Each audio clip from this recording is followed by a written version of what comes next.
Hello, you're watching The Intersection, where faith, life, and culture meet. I'm Eric Targe. I'm Justin May. And today we're here at the historic Moody Church with none other than the senior pastor Emeritus, Pastor Erwin Lutzer.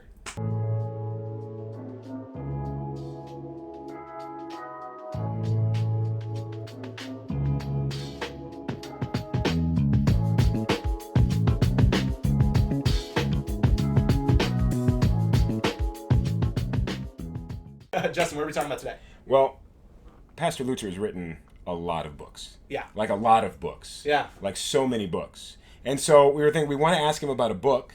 And I thought, well, let's go back, because there's one you wrote in 1975, which we have right here, about failure being the backdoor to success. And we thought, it's kind of a success-obsessed culture.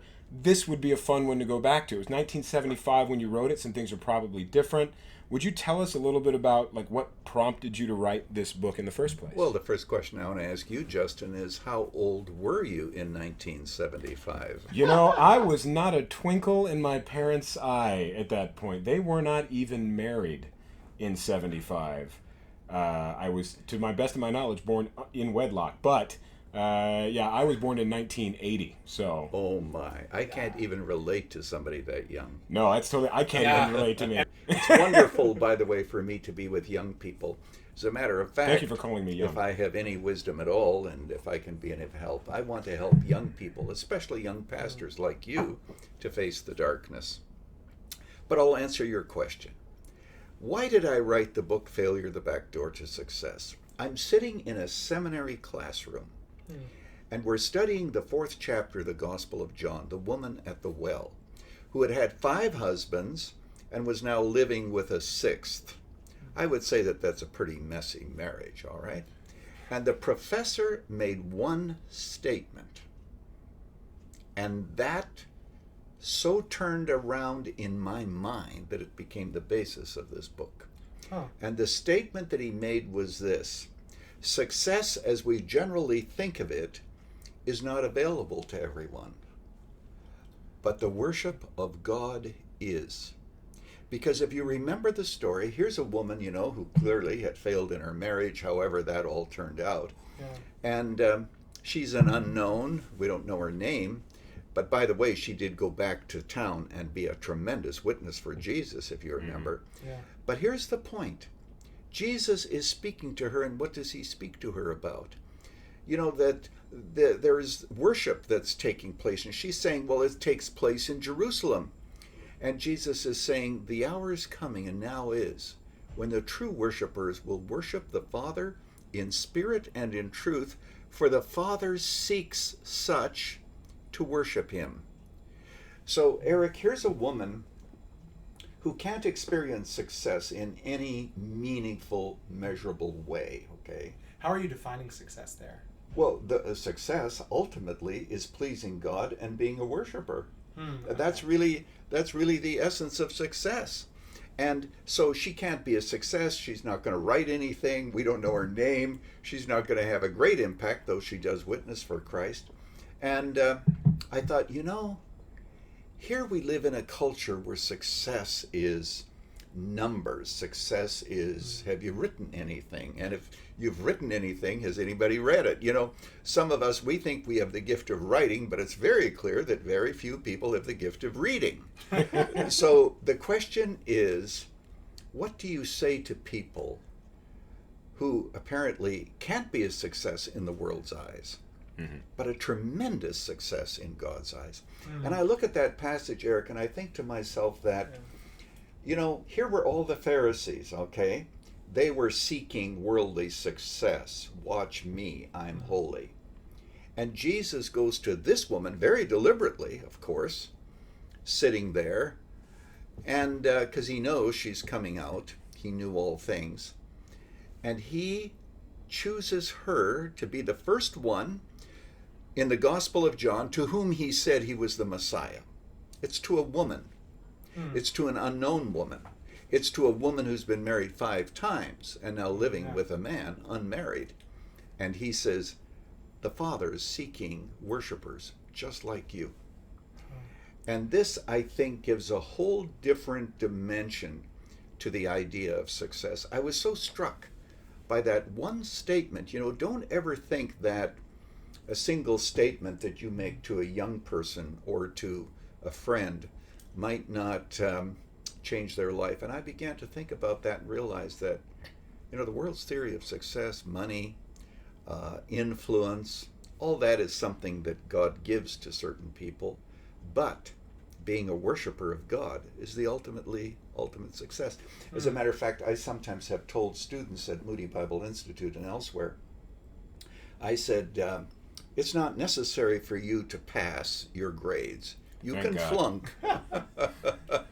You can flunk, but do it victoriously. Justin's taking classes at MTS right now. I see, yeah. I was just talking to a girl the other day who is really struggling with this very thing because she's constantly comparing herself to other people when it comes to success and what success is, even spiritually. And I feel like what you mentioned with the woman at the well and how she's the first one to have learned that who Jesus is, that he is the Messiah, I feel like that really does redefine our view of success. It's super countercultural. Sorry. Imagine, no, not a problem. Jesus saying, I that speak unto thee am he. We know that Messiah is coming. I'm the one. I mean, it's breathtaking. Yeah. And so this book, which I think you held up a moment ago. Now, I have to say this, young men, and I can call you young at my age. It's fair. And be very truthful. Because I knew this interview was coming up, last night I decided to go through the book. I have not read it in 20 years, probably. Oh, really? Yeah, I don't sit at home reading all of my books. But last night, and I have to say, and I say this to the glory of God, I hope this comes out right, but I was amazed that in 1975, I was able to write about some of these things with such clarity. And something else, this is an older version. How old were you in 1975? Well, thank you for figuring it out. I was born in 1941. Now, you can do the math, but you have to remember, Well, he Eric. can, I can't. All right, yeah, you have to remember, Eric, that 7 out of 6 people have trouble with math. But I feel like that's such an encouragement to so many people that they feel as though, like, well, I have nothing to say right now in my 30s, which you were when you wrote that. I think I did my math right. And that's such an encouragement that you could look back and say, no, there are a few things that I can say, no, the Lord did speak through me in my young age. I had no idea. Now, this copy was given to me by someone who estimates that he read it 50 times. And he writes, you'll notice he wanted me to have it. You see, every page is underlined multiple times. Yeah. And he wrote some very nice words at the beginning. He said, I'm like a doctor who takes and dissects the human heart, but then I also have, the cure, which is all about Jesus and forgiveness and all. Amen. And I say that to give glory to God and not myself, because you have to understand that there are certain things that happened in my life. I have to tell you this story, Eric, Please. And then we'll get back to success and all those You're other good. things. We love stories here. I'm sitting in a classroom at Trinity Evangelical Divinity School, and I had written a dissertation on Joseph Fletcher, which was situation ethics in the 60s, okay? One of the professors was going to debate Fletcher in California, and I told him about it. I was shy. You have no idea how shy I was. I was scared to go to the professor and tell him, I have this manuscript. He asked me to bring it to him, which I did. He used it in the debate, and he came back and he looked at the classroom and said, Erwin Lutzer, where are you seated? He said, what you have written deserves to be published. He said, you have destroyed situation ethics.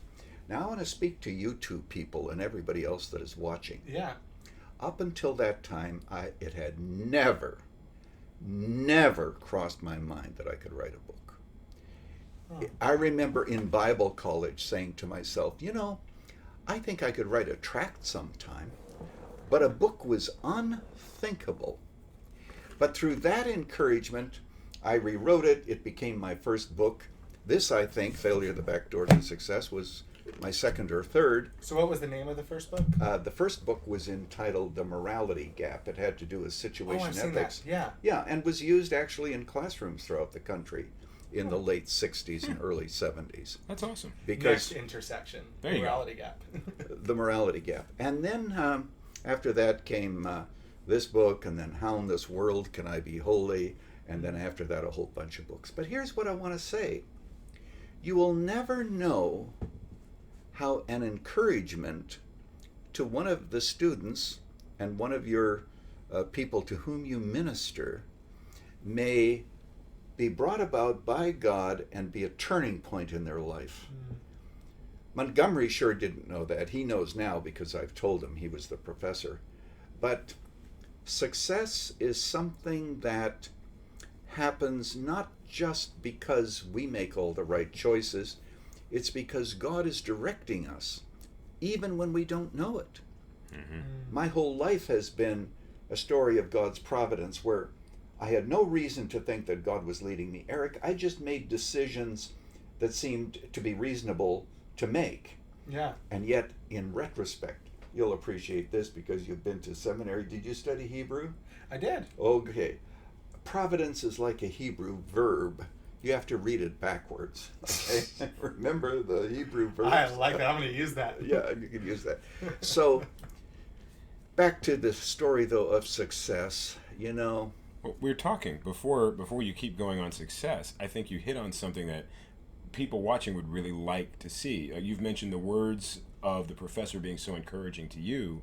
Now, from your perspective, somebody who a lot of people watching are going to point to as someone who is pretty successful, written a ton of books, you've got a great marriage, you've had a great career. Scandals. No scandals. Praise God. That we know of. I'm just kidding.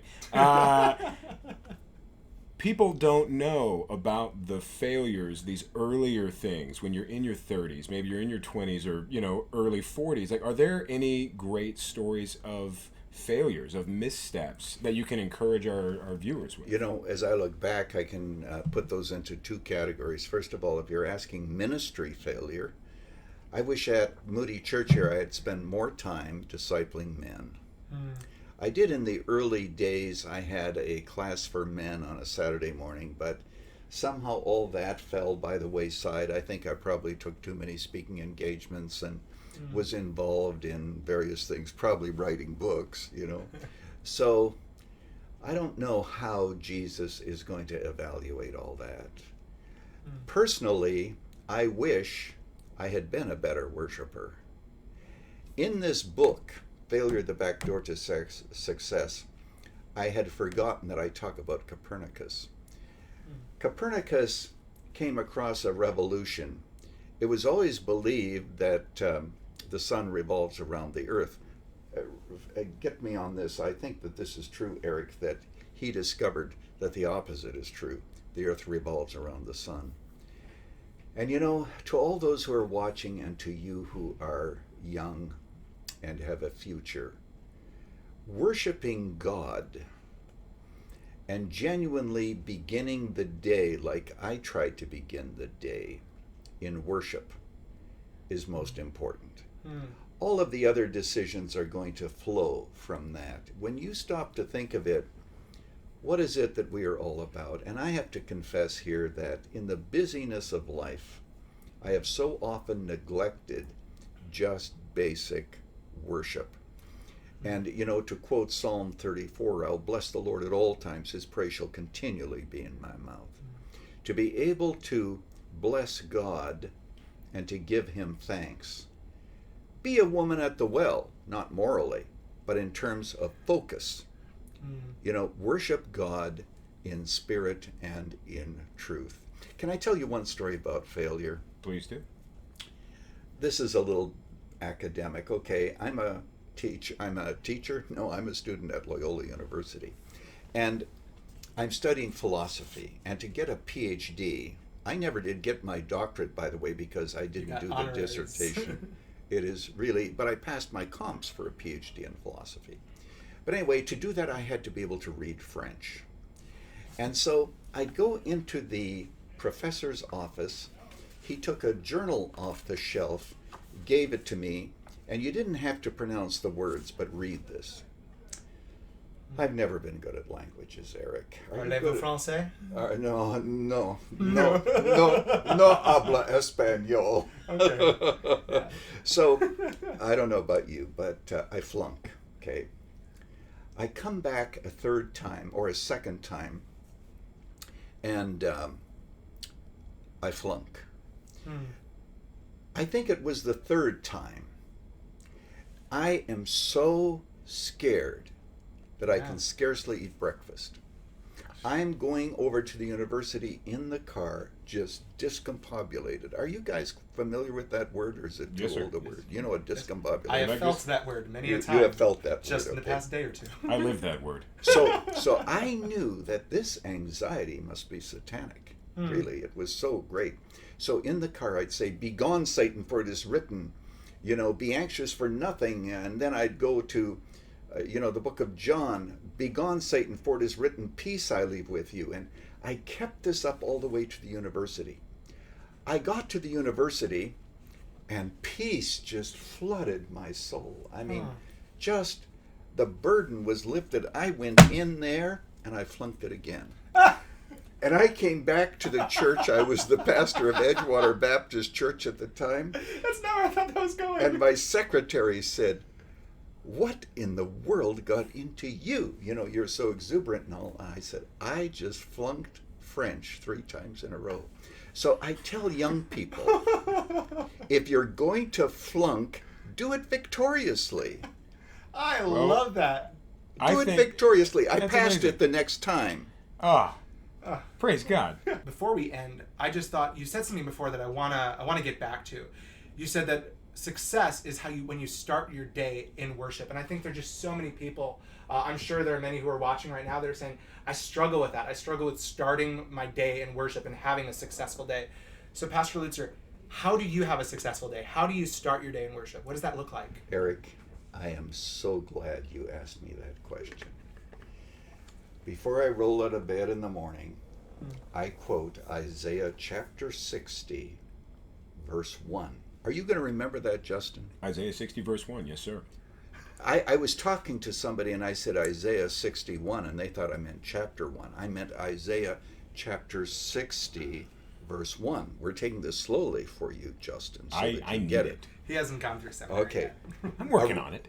Yeah, but this is simple. "Arise, shine, for thy light has come, and the glory of the Lord is upon thee." I prayed that this morning. I prayed every day. And then I pray this, and you've probably heard this. I've said it in sermons. "Oh God, glorify yourself in my life today at my expense." So I say that before I get out of bed. My devotional time is after that. But the first thing on my mind when I get out of bed is, "Lord, thank you for waking me." And arise, shine, for thy light has come, and the glory of the Lord is upon thee. Today, I want to live my life for the glory of God and give you honor. That's all what it's about. I mean, after that, everything starts to fall in place, and sometimes it falls to pieces, but at least you've begun your day correctly. I love that, because what you're saying is, I'm going to steal it. If you want success, you need to start your day with a God consciousness. It's not that you need to read 15 chapters at the beginning of your day, which is good. I'm actually going through the McShane plan, trying to do 4 a day, and I think that's a great thing to do. But just beginning your day with a consciousness of God and acknowledging Him and acknowledging His call in our lives, that's success. I'd like to end with Please. these words that we began with. My professor in seminary, now in heaven, saying an off-the-cuff remark when studying Greek and going through the 4th chapter of John. Success as we generally think of it is not available to everybody, but the fellowship and the worship of God is.